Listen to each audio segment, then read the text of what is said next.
Unsolved forever. 4 mysteries that may never be solved.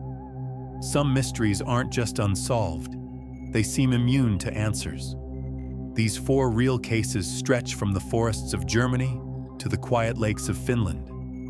Each began like any ordinary day. Each ended in confusion, tragedy, and silence. And despite decades of evidence, DNA tests, and new technology, the truth still hides in the dark. Case 1, the Göhrde murders, Germany, 1989. It began on a warm June afternoon in 1989 in Lower Saxony's Göhrde State Forest, a quiet woodland near the East German border. A couple, Uwe and Ingrid Riebe, left home for a picnic and never returned. 2 weeks later, mushroom pickers discovered their decomposed bodies deep in the forest. They had been strangled and partially undressed. Police were baffled. Then, before the investigation even settled, another couple vanished just 800 meters away. Birgit and Reinhard Meyer were found weeks later, killed in almost the same way. The press dubbed the killer the monster of Göhrde.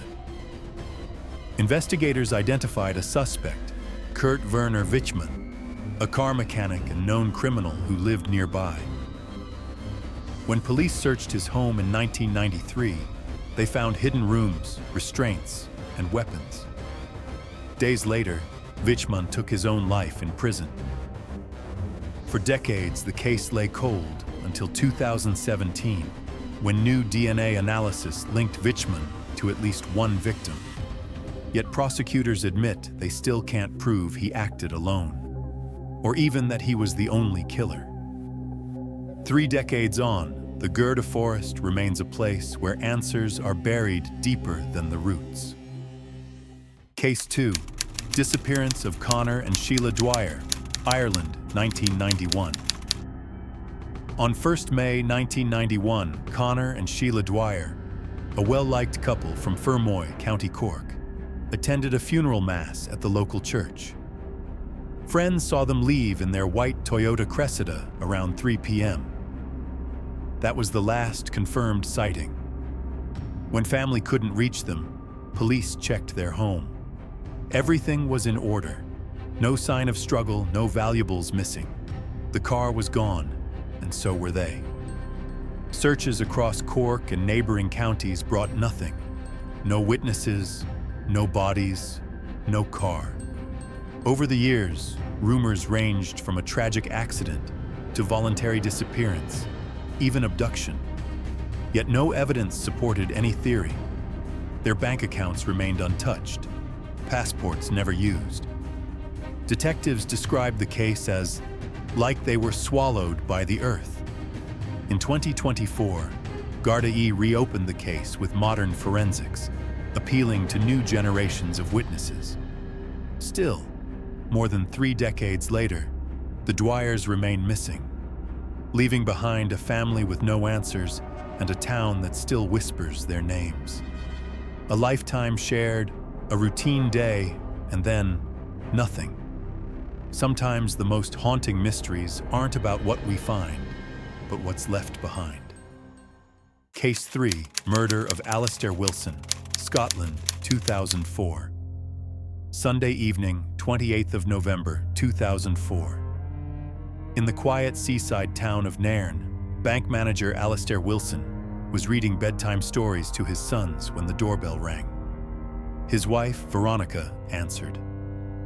A man in a dark jacket asked for Alistair by name. Moments later, Alistair met him at the door. The visitor handed over a blue envelope marked Paul. Alistair stepped inside to read it, then returned and was shot 3 times. He died within minutes. The envelope contained only blank cards. The gun was found years later in a drain near the house. A rare German pistol with no registered owner. No fingerprints. No DNA. No witnesses. Theories ranged from mistaken identity to personal grudge.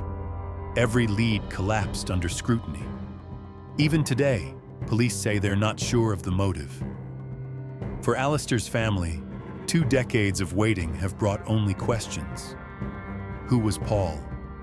And how did a killer walk away from a quiet Scottish street without a trace? Case 4, Lake Bodom Murders, Finland, 1960.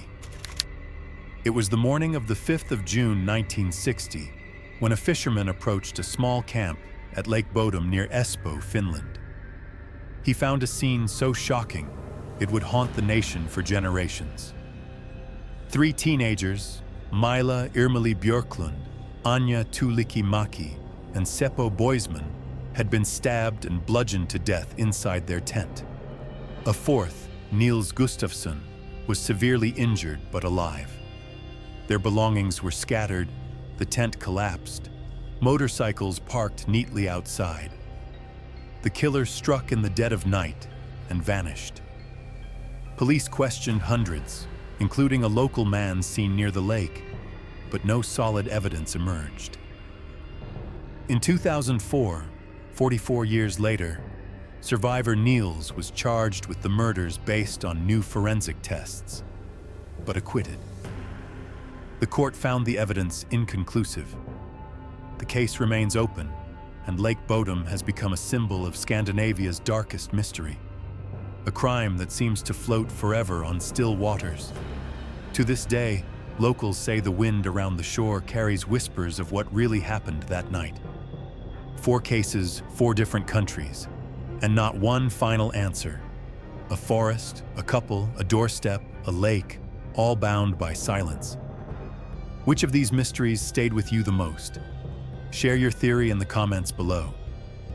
For more real-life mysteries from around the world, subscribe to Ordinary Unsolved, because sometimes truth doesn't fade, it just waits to be found.